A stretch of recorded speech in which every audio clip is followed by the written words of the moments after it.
Autour de cette France des riches, mais de qui parle-t-on véritablement? Bonjour Pascal Perry. Bonjour. Vous êtes économiste, éditorialiste à LCI et Monique Pinson-Charlot va nous rejoindre, elle qui travaille comme sociologue tellement précisément et profondément sur la sociologie des riches justement. Alors on parle dans l'actualité en ce moment des mesures pour ne pas décevoir, le gel du prix du gaz, l'annulation de la taxe carburant qui seront applicables dès le 1er janvier. Certains Français déjà mécontents, les retraités en l'espèce parce que l'annulation de la hausse de la CSG n'interviendra qu'en juillet. Et évidemment, quand on nous offre comme ça des mesures, on réfléchit au calendrier et surtout on pose des questions. Où trouver l'argent? Le gouvernement a plusieurs options. Il peut creuser le déficit, baisser la dépense publique ou demander un effort supplémentaire aux plus riches, entre guillemets. Alors ça, c'est en général un réflexe partagé. C'est très français. C'est un réflexe très français. C'est dans l'histoire de la fiscalité, on a toujours eu recours à l'impôt. À chaque fois qu'il y a une dépense supplémentaire, on ne se demande pas comment on pourrait faire des économies ailleurs.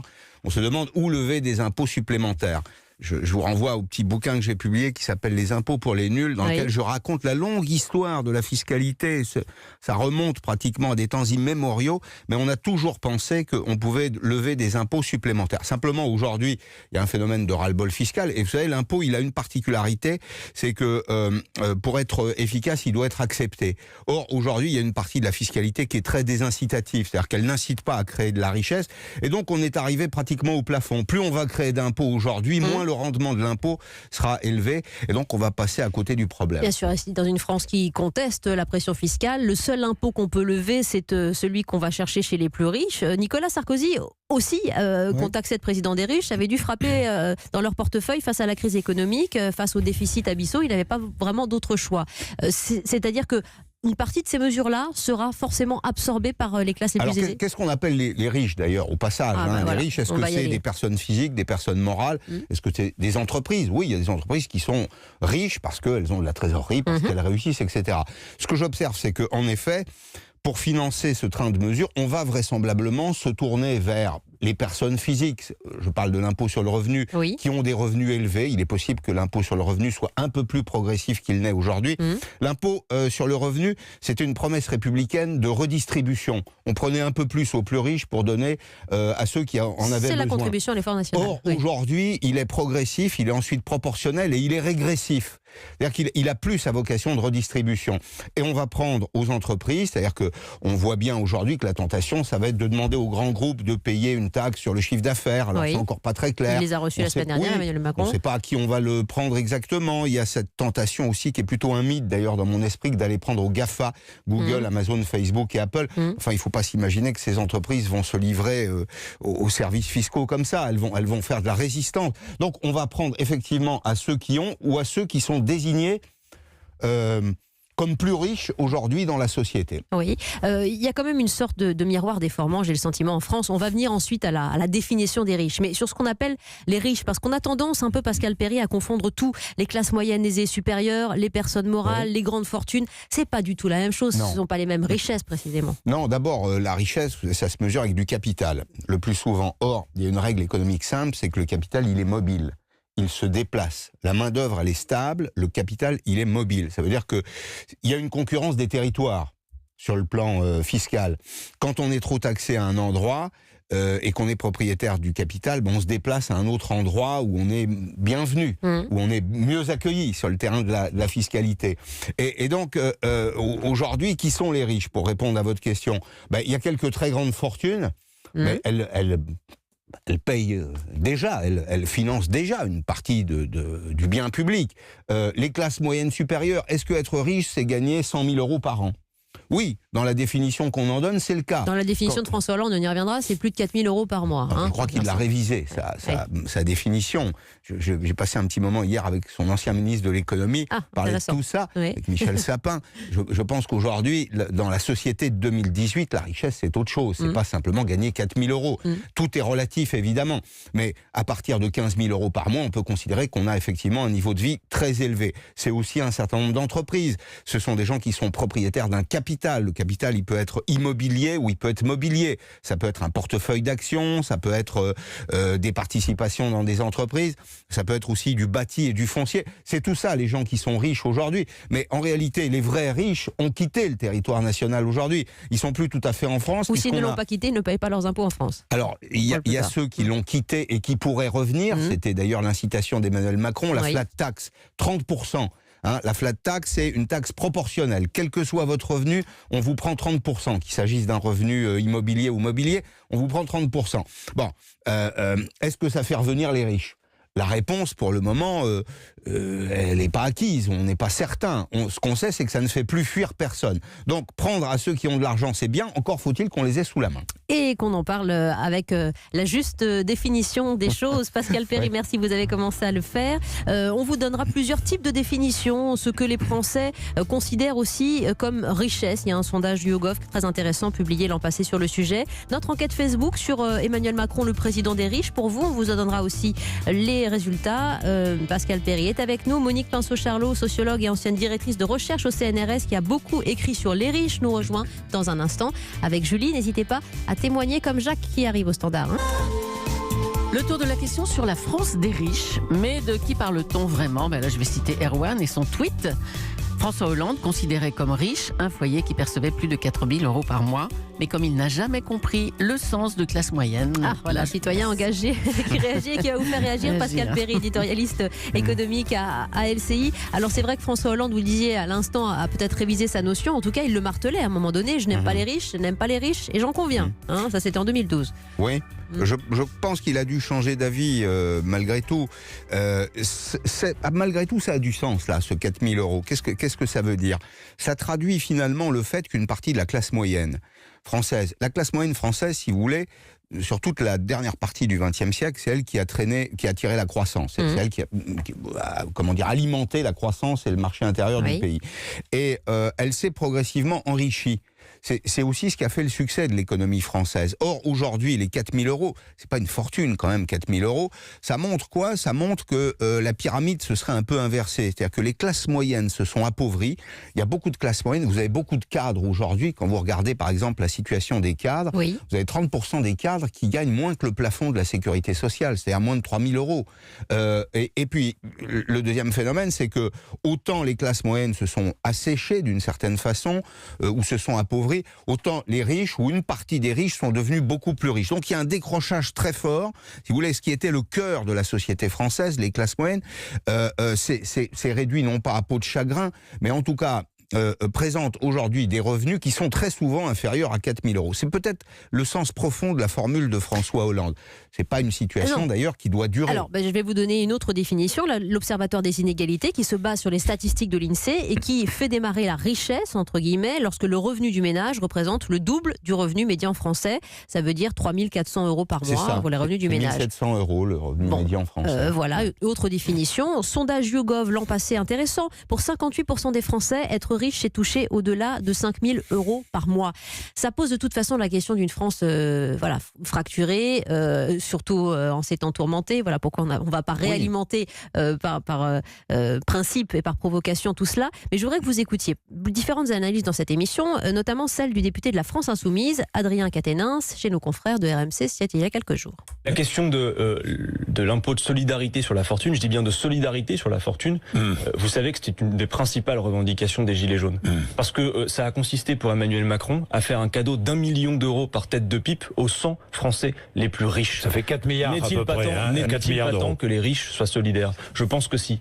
N'est-il pas temps que les riches soient solidaires ? Que vous inspire cette formule, Pascal Perry ? C'est économiquement faux. De la France insoumise. Oui, parce que les riches ont déjà une contribution très élevée. Quand vous prenez par exemple, on va prendre deux choses. On va prendre d'abord les entreprises. La contribution des entreprises en France, parce que je pense que M. Quatennens, il évoque aussi la situation des dirigeants d'entreprises et des grandes entreprises. La contribution fiscale des entreprises en France, elle est de 50 milliards supérieure à celle de nos voisins, à taille comparable. Donc on a en France une pression fiscale forte, un niveau de prélèvement très élevé sur les entreprises. Et puis il y a les personnes physiques. Et là, il a raison sur une partie du sujet. Oui, il y a des gens qui échappent à l'impôt, parce que l'impôt en France, il est complexe. Il y a des niches fiscales. ces niches fiscales permettent d'échapper en partie à la fiscalité, et y compris à la fiscalité du capital. Donc il y a des très riches, hauts revenus. Des très hauts revenus qui échappent à mais malgré impôt. tout, les très riches ont une contribution importante. Ce que M. Catanins ne dit pas, c'est que la France, c'est quand même un modèle très redistributif. Oui. Pas tant par la fiscalité d'ailleurs que par les revenus sociaux. L'écart sur les revenus primaires entre les 20% les plus riches et les 20% les plus pauvres en France va de 1 à 8. Vous prenez un ratio qui est 1 sur 8. Quand vous avez ajouté ensuite les revenus sociaux, ce qui permet de compenser les inégalités, le rapport redescend de 1 à 4. C'est-à-dire qu'on réduit par 2 les inégalités en termes de salaire. Et puis, pardon Pascal Perry, mais n'oublions pas l'impôt sur le revenu qui n'est pas payé par un Français sur 2 et que 1% des foyers les plus riches financent pour 40%. Ça rapporte 76 milliards d'euros dans les caisses. Donc là, ça c'est l'effort aussi des riches. C'est ça. Vous avez en France une situation qui est un peu paradoxale. Vous avez moins d'un Français sur 2 qui paye l'impôt sur le revenu, qui était pourtant présenté comme un impôt très républicain. Parce que redistributif, parce que progressif, etc. Et la réalité, c'est qu'en effet, une centaine de milliers de familles, les 100 000 familles les plus riches, si vous voulez, de France, payent plus de la moitié de l'impôt sur le revenu. Donc on ne peut pas dire que les riches échappent complètement à la fiscalité. Ils apportent une contribution, elle peut être jugée insuffisante, on peut considérer qu'il y a des trous dans la raquette, mais malgré tout, ceux qui ont de l'argent en France ne sont pas exemptés d'impôts. Pascal Perry a commencé à faire le tour de cette question sur la France des riches. Qui sont-ils? Comment participent-ils à l'effort national? Monique Pinceau-Charlot, bonjour. Merci de nous rejoindre. Je vais vous donner la parole dans un instant. Vous qui avez publié aux éditions Delcourt, notamment Des riches au tribunal, une BD avec votre époux, Les prédateurs au pouvoir aussi aux éditions Textuelles, vision sociologique. Engagé également sur la France des riches. À tout de suite avec Jacques, auquel je donne la parole au 39-21. Qui sont les riches de France et que font-ils pour leur pays? On fait le tour de la question et vous êtes très nombreux à réagir, particulièrement sur Twitter avec le hashtag Europe 1, comme Philippe qui nous dit: je paie beaucoup d'impôts, je suis fier de pouvoir contribuer, mais j'aimerais savoir où va cet argent, à part actuellement réparer les destructions des biens communs. Ah bah oui, où va l'argent des impôts? Voilà, nécessité de l'effort national, mais le juste effort pour les services publics, l'éducation, les hôpitaux. Il y a un principe de finances publiques qui s'appelle le principe de non-affectation des ressources aux charges. C'est d'ailleurs un des problèmes sur l'acceptabilité de l'impôt. C'est-à-dire qu'on paye des impôts, ça tombe dans une grande caisse, et ensuite l'État ou les collectivités redistribuent sur la base de stratégies qui sont des stratégies de gestion de l'espace public. Et les citoyens ne voient pas toujours le retour. Ce que j'ai vu d'ailleurs dans les manifestations des Gilets jaunes, c'est des gens qui disent en substance on paye des impôts, pas nécessairement directs, mais peut-être indirects, à travers la TVA, la TICPE, et on a fermé des classes dans le village d'à côté, la Poste a interrompu ses activités. C'est simplement lié au fait qu'en effet l'impôt il n'est pas fléché. Il n'est pas dédié à telle ou telle dépense, et quand on voit des pays comme la Suède ou les pays d'Europe du Nord, vous avez des gens qui acceptent de payer des impôts, au contraire même qui acceptent de payer plus d'impôts parce qu'ils voient les impôts. C'est visible, si vous voulez, les services publics de l'autre côté, la contrepartie, elle est visible, ce qui n'est pas toujours le cas en France. Bien sûr. Monique Pinceau-Charlot, on est ravis de vous accueillir, vous qui êtes sociologue, ancienne directrice de recherche au CNRS et qui vouait un temps important au diagnostic de cette France des riches, à son auscultation, je reprends des termes médicaux pour réagir à ce que nous écrit Lionel, qui est médecin, qui peut être considéré comme faisant partie de la France des riches, mais qui travaille beaucoup. Heureusement qu'on a des riches en France, Monique Pinceau-Charlot. Pour travailler beaucoup, pour créer des emplois à l'effort national. Oui. Alors effectivement, les riches reçoivent beaucoup d'argent. Depuis qu'Emmanuel Macron est arrivé à l'Élysée, les cadeaux aux plus riches se chiffrent en dizaines de milliards d'euros. Et par contre, c'est de l'argent qui est donné sans contrôle. Et ça, c'est très important de préciser cela. C'est-à-dire que l'ISF a été supprimé, l'impôt non progressif forfaitaire sur le capital et sans contrôle non plus, et les résultats sont absolument affligeants. Depuis que le CICE a été créé par Emmanuel Macron en 2013, il a coûté 100 milliards d'euros à l'État, sans contrôle, et c'est France Stratégie, un organisme tout à fait dépendant, très engagé auprès de Matignon, qui dit qu'en effet, depuis 2013, il n'y a pas eu 100 000 emplois créés ou sauvegardés avec le CICE, parce que l'argent est massivement parti reparti dans les poches des actionnaires. De quels riches parlez-vous? C'est important qu'on fasse le point là-dessus. Monique Pinson-Charlot, pour vous donner la parole, j'aimerais qu'on écoute François Hollande, invité du Petit Journal de Yann Barthès, qui parle de Emmanuel Macron, président des riches. Écoutez. Il est le président des très riches. Quand vous supprimez l'impôt sur la fortune pour ceux qui ont les capitaux, les patrimoines les plus importants. Pourquoi il fait ça alors? À votre avis, la question que vous m'avez posée, j'essaye d'expliquer. Ce ne sont pas les riches. Les riches, ce sont ceux qui, par leur travail, gagnent des revenus importants. Cela reste fiscalisé au taux que j'avais moi-même modifié, 45%. Et sur l'impôt sur la fortune, reste imposable puisqu'ils détiennent essentiellement leur patrimoine immobilier. Mais ceux qui ont vraiment de la fortune, ceux qui ont détenu soit par héritage, soit par leur propre activité, des capitaux très importants, ceux-là ne payent plus l'impôt sur la fortune. Et quand ils vont avoir le revenu du capital, il va être fiscalisé à 30%, quand ceux qui sont dans le travail peuvent être fiscalisés jusqu'à 45%. Alors, vous le rejoignez là, Monique Pinson-Charlot? Complètement. Non, mais vous parliez juste avant des très riches. Mais pas des riches, pas des catégories. C'est bien des très riches dont je parle, parce que ce sont eux qui mènent la guerre au peuple de France, qui fait que aujourd'hui les gilets jaunes sont dans la rue très mécontents, qui fait qu'il y a des gens aujourd'hui en France qui ne mangent plus à leur faim, et la richesse des plus riches, de ces gens qui possèdent tous les titres de propriété des moyens de production d'information. Ici, nous sommes chez Arnaud Lagardère, qui est un des 9 milliardaires qui possède 90% des médias, que ce soit les propriétaires aujourd'hui des cliniques, de la santé, de tous les moyens de... Arnaud Lagardère ne possède pas 99% des médias, hein, sinon... Non, j'ai dit... oui, des 9 il faut écouter ce que je dis. 9 milliardaires. D'accord, je pense être claire. Excusez-moi de votre réaction, parce que je suis claire dans ce que je dis. Non, parce que je réfléchis à quelque chose, c'est-à-dire que là on est dans un climat justement, on essaie de sortir de la lutte des classes et évidemment des propos comme les vôtres, un petit peu. Je vous fais rentrer dans la guerre de classe. Oui. Voilà, c'est très différent. Oui. C'est-à-dire que je vous fais rentrer dans un niveau de violence de classe tout à fait inédit dans le monde. C'est-à-dire que le fossé qui sépare le peuple de France des multimilliardaires français tels qu'ils sont recensés régulièrement par le magazine Challenge, qui est une base d'information extrêmement intéressante, mais qui montre que, si vous voulez, les riches sont non seulement ne sont plus imposés sur leur patrimoine mobilier, le stock qu'ils possèdent, mais maintenant, avec Emmanuel Macron, dès son arrivée, ils ne sont plus imposés sur les flux.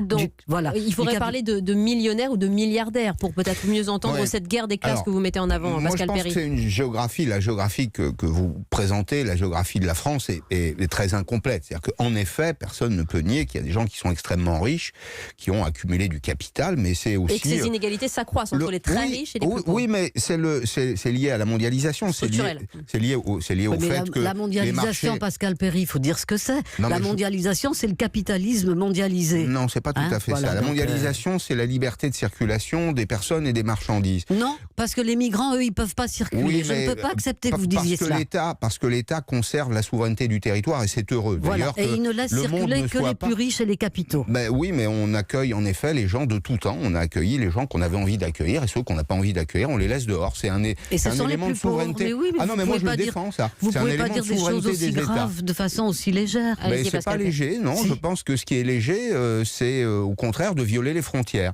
Il y a en effet des gens qui sont très riches parce qu'ils ont des succès économiques. Je vais dire une chose simple. Une grande majorité des riches n'a braqué personne. Ils n'ont volé personne. Oui, c'est ça. C'est le produit, de leur... Non mais, monsieur Lagardère... Vous avez déjà beaucoup parlé. Je viens d'arriver. Sauf les rentiers. Je viens d'arriver. Que j'aille au moins jusqu'au bout. Terminé, je vous donne la parole après. Que j'aille au moins jusqu'au bout de mon point de vue. Mais souvent, vous n'arrêtez pas. Vous enchaînez les... De toute façon, on doit faire la pause. Donc, Pascal Perry, terminé. Oui, on va faire la pause. Le temps passe. Mais je sais que... Non, vous êtes arrivé un quart d'heure en retard, pardonnez-moi. C'est pas de notre fait. C'est pas de mon fait. Moi, j'étais à l'heure. Vous voulez pénaliser les gens qui sont à l'heure et vous donneriez un avantage à ceux qui sont en retard. Comme vous, finalement, vous faites le procès des gens qui sont riches. Les gens qui sont riches, Madame Pinson-Charlot, ils n'ont braqué personne. Vous savez, vous parlez des patrons. Monsieur Lagardère, il a commencé tout seul. Monsieur Bouygues, il a commencé avec un camion, une pelle, une bétonneuse. Je peux vous citer citer comme ça de très nombreux exemples. Ils n'ont braqué personne. S'ils ont réussi, c'est tant mieux, et c'est tant mieux pour la communauté nationale. Et Jérôme Cahuzac, il a été jugé pourquoi ? Entre les gens que vous évoquez, qui sont les super riches et les pauvres, il y a aussi une immense classe moyenne, avec des petits entrepreneurs, des gens qui ont investi leur propre capital, et ces gens-là, ils existent dans la société française, ils ne sont pas totalement absents. Alors, puisque vous parliez de Jérôme Cahuzac, je vais vous donner la parole juste après, parce que vous avez publié Riche au tribunal, au cœur notamment de cette affaire Cahuzac. Monique Pinson-Charlot, énormément de réactions au standard, donc je vais donner la parole à la fois à Daniel, Pascal, Edith, Lionel et Jacques qui veulent réagir à vos propos aussi, Madame Pinson-Charlot. À tout de suite sur Europe 1 pour parler de cette France des riches, des très riches, des millionnaires, des milliardaires. On ne peut pas mettre tout le monde dans le même sac. À tout de suite. Au programme ce matin, la France des riches. Vaste sujet, on en parle avec Wendy Bouchard et ses invités. Monique Pinson-Charlot, qui est sociologue et ancienne directrice de recherche au CNRS, et Pascal Perry, éditorialiste sur la chaîne d'info LCI. Et vous pouvez réagir, chers amis, à la question que nous avons posée sur Facebook. 10 000 réponses de la part de nos auditeurs. Macron est-il, selon vous, le président des riches ? Vous continuez à répondre oui à 70%, en dépit des mesures de pouvoir d'achat annoncées qui seront présentées demain au Conseil des ministres. Monique c'est Pinson-Charlot. plus qu'à 70%. Hein, ça, c'est juste une enquête Facebook qui n'a pas de valeur scientifique. En tout cas, c'est le président des très riches. C'est une des rares chose que je peux partager avec François Hollande, voilà. Et donc il disait qu'il n'aimait pas les riches. Hein, on l'a redit. Peu importe. Moi, je psychologise pas du tout le social. D'accord. Je suis une sociologue. J'analyse les choses avec objectivité et pas du tout avec des qualificatifs psychologiques. Donc, votre question, c'était de savoir si Emmanuel Macron était bien le président des riches, malgré les généreuses propositions qu'il a fait effectivement il y a une semaine. Mais votre sourire ironique. Oui, parce que c'est extraordinaire quand on examine finement les choses, on s'aperçoit que finalement c'est le contribuable qui va payer les miettes, parce que c'est pas grand-chose ce qu'il a au final proposé. Et donc les 10 milliards, aussi. Les 10 milliards d'euros que vont coûter ces mesures si elles sont réellement appliquées, parce qu'il faut toujours après suivre les choses. Absolument. Parce que avec l'oligarchie, l'opacité et le manque de transparence sont toujours au rendez-vous des grandes annonces dans la communication et la médiatisation de tout cela. Et il s'en est pas du tout pris au cadeau qu'il avait fait aux plus riches, parce que c'était ça que réclamaient les Gilets jaunes. C'était la remise sur pied de l'ISF. Tandis que là, ce qu'il a proposé, c'est le contribuable qui va le payer.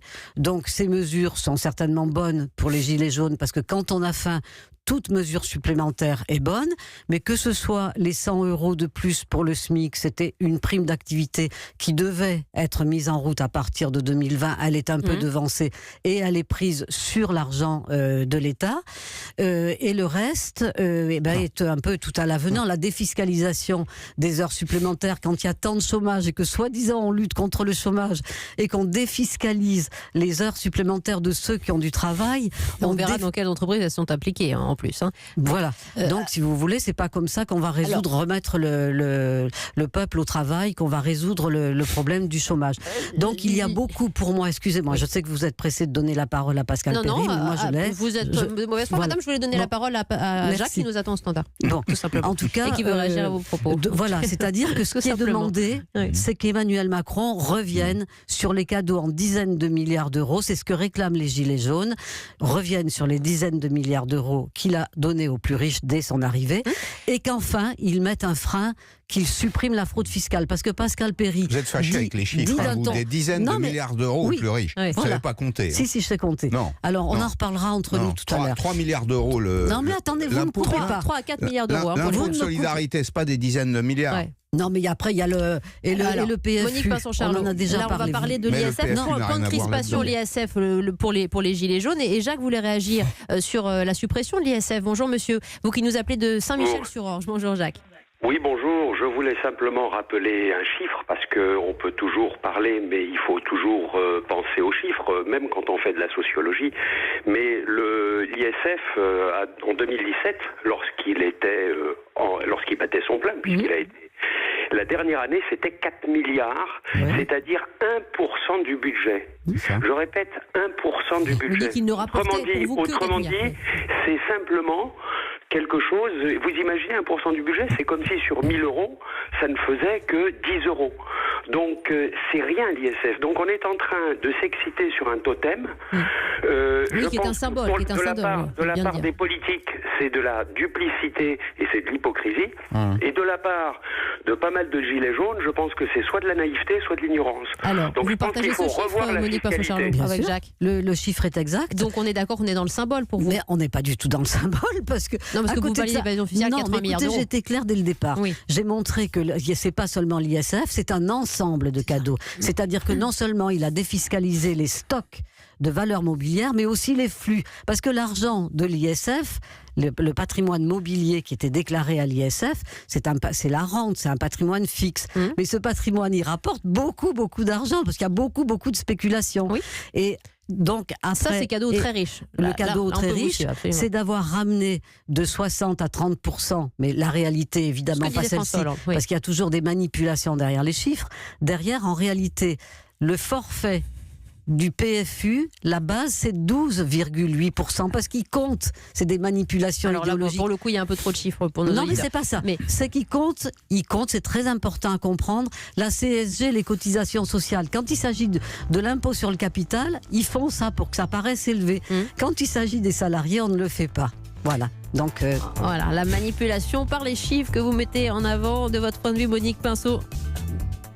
Merci Monique Pinson-Charlot, vous restez avec nous. Pascal Perry, je vous donne la parole. Edith et Anne-Lise ont envie de réagir également au standard. Ne bougez pas, chers amis, on arrive.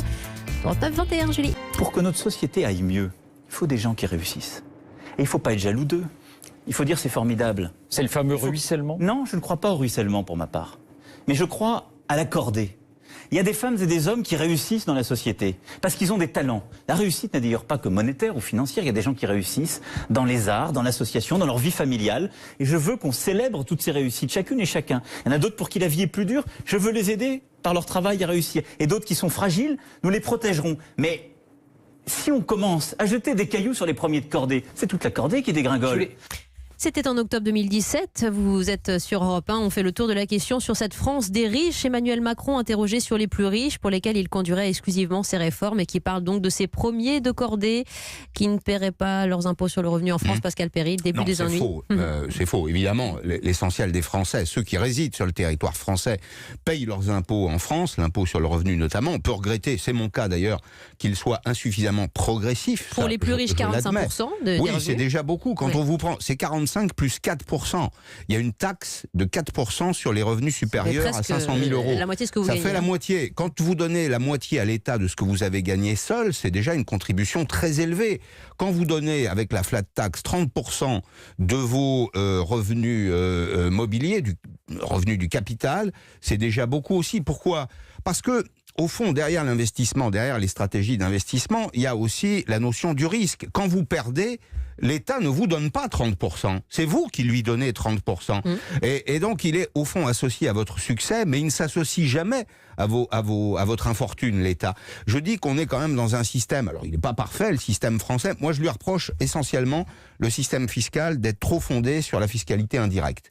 C'est-à-dire TVA, TICPE, voilà. CSG, ça c'est proportionnel, ça frappe durement ceux qui ont moins, et ça épargne toute proportion gardée ceux qui ont plus, ça c'est injuste. Ça c'est vrai, ça devrait être réformé. Mais on ne peut pas dire que les riches ne payent pas. Pascal est avec nous depuis Villefranche-sur-Saône pour échanger aussi avec vous, Monique Pinson-Charlot, sociologue, notre invité. Bonjour Pascal.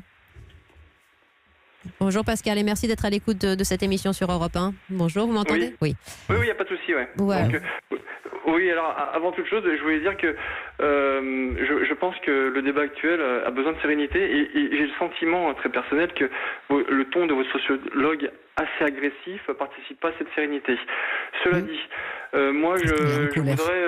en colère, Monique Pinson-Charlot. Oui, en colère, mais ça justifie pas d'avoir un ton aussi agressif, à mon sens. Maintenant, moi ce que je voudrais dire, c'est que moi, avec mon épouse, on est issus de la classe moyenne. Donc moi j'ai commencé en tant que mécanicien, mes parents étaient ouvriers et puis employés de bureau. On a eu une carrière professionnelle qui a été progressive et qui est actuellement très satisfaisante. Oui. Et on fait partie, je pense, des 10% des personnes qui ont le plus revenu. Mais avec ce contexte et cette guerre des classes, comme le dit votre sociologue, j'ai l'impression qu'en France, on a un état d'esprit qui valorise pas, comme disait le président, la réussite, et qui jalouse énormément la réussite. Et moi, je suis fier de payer un certain nombre d'impôts, et j'ai le sentiment vraiment que cette jalousie nuit vraiment à l'activité économique. Et moi, très honnêtement, si j'avais 20 ans actuellement, je me poserais des questions sur mon... Pour aller travailler ailleurs, vous voulez dire, par mon exemple exil, professionnel. Professionnel, oui, j'entends. Professionnel. Donc pour avoir... je sais pas, un état d'esprit, un environnement économique un peu plus serein. Cela dit, je considère également que la fiscalité, notamment la pression fiscale qui est actuellement qu'on peut constater en France aujourd'hui, est un frein à l'activité économique.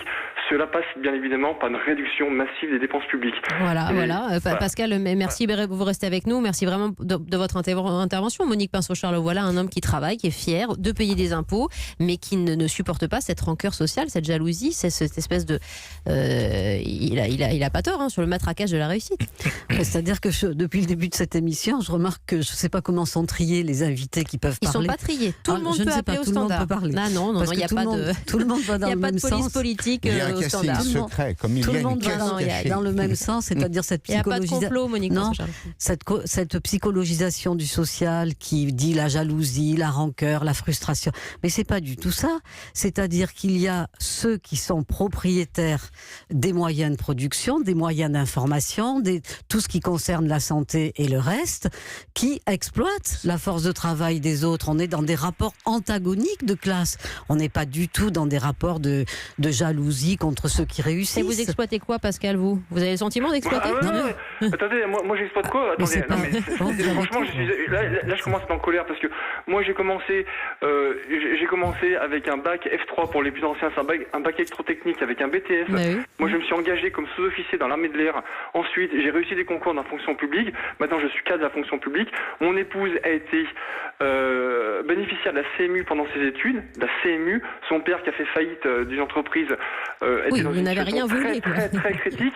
Maintenant, elle est directrice d'un groupe industriel. Donc, elle a fait son bonhomme de chemin. On ne doit rien à personne. On n'a jamais eu quoi que ce soit de l'État et aucune aide et aucun privilège. Donc, quand vous dites que j'exploite ou que ma classe... Pas parler de lui comme exploiteur. Non, mais de lui, non, mais de cette classe. Rien compris du tout. Non, monsieur, non, mais je comprends rien. C'est vous qui avez raison, bien entendu. Bon, vous confirmez en tout cas que c'est un appel spontané, Pascal, qu'on n'a pas prémédité cette intervention. Absolument pas. Vous m'avez appelé à 6h du matin pour me donner des éléments de langage pour justement avoir un point de vue... Je voudrais quand même pouvoir rectifier parce que là, je suis mise vraiment en difficulté sur ce plateau. Alors, au niveau des chiffres, Monsieur Perry a dit que les Bouygues et autres Cahuzac et tous les riches... ne confondez pas Bouygues et Cahuzac. Vous n'avez pas parlé de Cahuzac d'ailleurs. Ok. N'avez pas braqué. Vous confondez les deux. Je me lève et je m'en vais. Vous pouvez partir. D'accord. Non, mais attendez, vous ne pouvez pas mettre en cause l'intégrité des gens comme vous le faites. La sociologie est déjà une science molle et vous avez vous-même une position relativement molle dans ce domaine. Mais attendez, pardon, non, c'est pas un sport de combat. C'est une science qui permet de trouver des coupables faciles, notamment les riches, pour expliquer l'infortune des pauvres. Vous pouvez pas mettre ensemble Monsieur Bouygues et Monsieur Cahuzac. Pardon. Je retire cela. Je voulais dire parce que vous aviez parlé de braquage. Du coup, je me suis dit c'est quand même extraordinaire. J'ai dit on a braqué personne. En France, il y a 100 milliards. Aujourd'hui, tout le monde est d'accord sur ce chiffre. C'était 80 milliards il y a 2 ans. 100 milliards d'euros qui manquent chaque année dans les recettes fiscales de l'État français. Ça, c'est la fraude fiscale pour vous. La fraude fiscale. Et du coup, il n'y aurait pas de déficit. Attendez, j'ai d'autres enveloppes. Il y a 100 milliards dans les niches fiscales. Il y a 100 milliards dans ce qu'on appelle les modalités, Pascal Perry n'en parle jamais, les modalités particulières de calcul de l'impôt. 80 milliards d'évasion fiscale, ça on le sait, milliards d'euros. 20 milliards de fraude et 60 milliards d'évasion fiscale qui sont liés à quoi ? À la complexité. C'est-à-dire qu'il faut pas confondre la fraude fiscale et l'optimisation fiscale. L'optimisation fiscale, elle est rendue possible grâce à quoi ? grâce à la complexité et aux niches. Madame Pinson-Charlot, voilà un point d'accord, le premier entre nous. Moi, je suis partisan de l'abolition totale des niches fiscales et sociales dans ce pays pour que les choses soient claires et transparentes. Je l'ai écrit dans de nombreux ouvrages. Eh ben, je suis contente. Merci Pascal Perry. Vous restez avec nous, vous restez sur ce plateau, je vous le demande, cher ami. Monique Pinson-Charlot, également sociologue, ancienne directrice de recherche au CNRS. Et n'hésitez pas à appeler comme vous le faites, absolument spontanément au standard. Beaucoup d'appels, je ne pourrais pas vous donner tous la parole, je suis navrée. Mais Edith, on essaiera de vous faire intervenir. À tout de suite. État des lieux des pauvres et des riches en France. Nous sommes encore ensemble jusqu'à 10h. Avec Monique Pinson-Charlot, sociologue, ancienne directrice de recherche au CNRS, qui a publié Des riches au tribunal avec son épouse, édition Delcourt. Avec Pascal Perry, éditorialiste économique à LCI. On s'interroge sur la France des riches, le divorce entre les riches et les pauvres qui semble de plus en plus consommé. Mais qui sont vraiment ces riches, montrés du doigt ces dernières semaines, notamment par les Gilets jaunes, et comment servent-ils l'économie de notre pays? C'était au cœur de ces mobilisations ces derniers jours, évidemment. Monique Pinson-Charlot, comment servent-ils l'économie de notre pays? Les riches ont-ils pour vous une plus-value dans ce pays? Je repose la question. Alors écoutez, pour moi, c'est les peuples, c'est les ouvriers, les salariés, les intellectuels qui font fonctionner l'économie réelle, et les riches se contentent de spéculer sur l'argent qu'ils amassent parce qu'ils ne payent pas le travail des travailleurs manuels et intellectuels à sa juste valeur. Et donc, ce qu'ont bien montré, et c'est pourquoi il y a eu toute cette tension autour des Gilets jaunes qui se sont mis à bloquer les ronds-points. Si les syndicats s'étaient alliés aux Gilets jaunes pour déclarer la grève générale, vous auriez vu dans les beaux quartiers quelle panique c'était. Parce que qui fait fonctionner l'économie réelle? Ce sont les travailleurs. Les riches sont des parasites, des spéculateurs, des profiteurs de la situation. Mais c'est comme ça. Voilà. Je peux vous demander une définition des riches pour vous, Monique Pinson-Charlot, parce que vous nous avez rejoint tout à l'heure. Alors, je l'ai déjà dit, je ne sais combien de fois, je l'ai peut-être dit 3 fois depuis que je suis sur ce plateau. Mais je n'ai pas bien compris. Ce sont les propriétaires des moyens de production, ceux qui détiennent les... C'est-à-dire que le petit chef d'entreprise d'une TPE est riche et un parasite pour vous ? Non, pas du tout. Dans la richesse, après c'est très dispersé. Je pensais qu'avec Pascal Perry, vous aviez vu l'ampleur de la dispersion. M'a donné sa définition, mais j'ai pas la vôtre. De la richesse. Et bien justement, le problème, c'est que vous pourriez inviter le meilleur statisticien de l'INSEE, il vous répondrait comme moi, on ne peut pas faire de définition d'un seuil de richesse. Pourquoi? Parce que la grande richesse est tellement dispersée. Vous avez 500 fois la fortune de la 500e fortune du palmarès de Challenge dans la fortune de Bernard Arnault. 500 fois. Ça n'existe pas dans le monde des salaires. Et ensuite, la richesse, c'est pas seulement la richesse économique, elle est essentielle, mais c'est aussi la richesse culturelle. Le monde des grandes fortunes, c'est le monde des grandes écoles et des collectionneurs d'art. C'est la richesse sociale. Chez les riches, ils sont toujours entre eux, dans les beaux quartiers, dans les conseils d'administration. Pourquoi est-ce que Carlos Ghosn peut être payé en millions d'euros? Parce qu'il y a interdiction aux représentants des salariés de Renault à être dans le comité de rémunération qui est réservé uniquement aux administrateurs. Et il y a enfin la richesse symbolique, c'est-à-dire cette arrogance, par exemple, propre au chef de l'État aujourd'hui, qui est de faire comprendre que vous n'êtes rien, vous n'êtes que des petits, que des derniers de cordée, que vous n'avez qu'à traverser la rue pour trouver du travail, alors que eux, pendant ce temps, s'en mettent plein les poches en millions et en milliards d'euros. Voilà. Pascal Perry, je peux vous laisser répondre parce que moi, simple, mais c'est la réalité. Je suis désolée. Ouais. Non, je ne veux pas répondre. Je vous donnerai mon point de vue. Voilà. Enfin, mon point de vue, c'est que dans la production, il y a ce qu'on appelle en économie des facteurs de production. Le travail en fait partie, le capital aussi. C'est-à-dire qu'il n'y a pas d'exemple dans l'économie du monde, y compris d'ailleurs dans les pays qui étaient des pays communistes, dans lesquels on n'a pas mobilisé du capital à un moment. On a besoin de capital pour investir, pour alimenter l'innovation, ces processus qui profitent à tous, si vous voulez. Et il y a probablement aujourd'hui des corrections à apporter sur les phénomènes de spéculation. La spéculation sur les matières premières alimentaires, par exemple. Là encore, moi-même, je l'ai écrit il y a très longtemps. Je pense que les matières premières alimentaires ne devraient pas être éligibles à la spéculation. Ça n'empêche, oui, c'est un aspect négatif de la spéculation des marchés. Ça n'empêche que s'il n'y a pas de capital, s'il n'y a pas de propriétaires, s'il n'y a pas de gens qui prennent des risques, qui investissent, il n'y a plus d'économie, il n'y a plus de progrès partagé. Et donc, dans mon esprit, il n'y a pas de rivalité entre le capital et le travail. Le capital et le travail, côte à côte, participent au process de production et de création de valeur. Pour votre définition, je cite Edith Saint-Aubin-de-Médoc, je suis retraitée depuis 1 an, j'ai travaillé toute ma vie, j'ai une retraite de 2 700 €, mais à une semaine de Noël, je ne fais plus de courses. Qu'est-ce que la France des riches? Moi, je suis issue d'une famille de 7 enfants et je me suis forgée à la force de mes poignets. Voilà, vous considérez... 2700 €, c'est 1000 € de plus que le salaire médian. Oui, c'est déjà un niveau de C'est déjà une bonne pension retraite, c'est pour ça qu'elle se élevé. considère comme statistiquement riche. Oui, alors que évidemment, vu de ma petite planète, je suis contente pour Edith qu'elle ait une retraite comme ça, mais évidemment, par rapport, quand on travaille tout le temps sur les millions et les milliards d'euros, ça paraît pas grand-chose. Et les retraites chapeau des grands patrons, c'est en millions d'euros, les parachutes dorés, oui. et le fameux CICE qui, cette année, va plomber en 2019 les dépenses, enfin le déficit de l'État de 40 milliards d'euros, 2 fois 20.